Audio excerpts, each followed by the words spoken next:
Now, your latest headlines and 7 First Alert forecast from 7 Action News. Sponsored by Henry Ford Health System. All for you.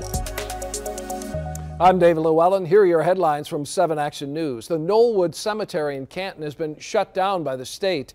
It follows a raid linked to the shuttered Perry Funeral Home in Detroit. Police removed dozens of fetal and infant remains from there and the Gethsemane Cemetery in Detroit. It's an extension of the investigation that began in October when the state shut down Perry Funeral Home after the discovery of fetuses in boxes. A 10-year-old boy is charged with taking a loaded gun to a Detroit elementary school.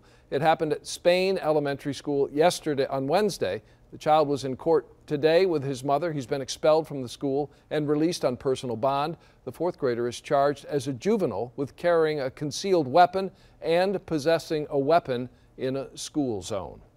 A final tribute in Texas to President George H.W. Bush.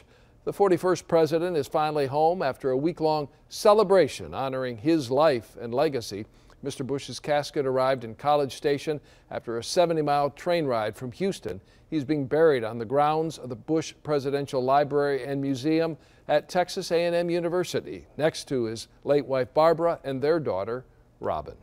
Here's Chief Meteorologist Dave Rexroth now with a check of your 7 First Alert forecasts. The first wave of snow has left us off to the east, but there'll be some more scattered snow showers, especially north of Detroit for a while this evening. That's enough moisture, and temperatures are colder in the 20s, so be smart and slow down a little bit. There have been a few accidents, especially in the northern and western suburbs so far. Overnight, 20 Detroit teens in the suburbs.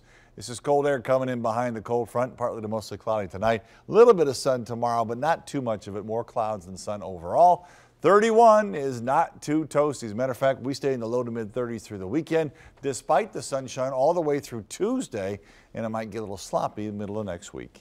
Wayne State's former pharmacy school is coming down to make way for a new development. The old Shapiro Hall property in the Lafayette Park area is being transformed into new housing. A ceremonial sledgehammering was held today to kick off the work. Novi-based Janasco Development is planning to build 374 apartments and condos on the site. The project is expected to cost around $108 million. The bulk of the construction will begin in the spring. Those are your 7 Action News headlines. We have those stories and more on our website, WXYZ.com, and on our app. Have a great night.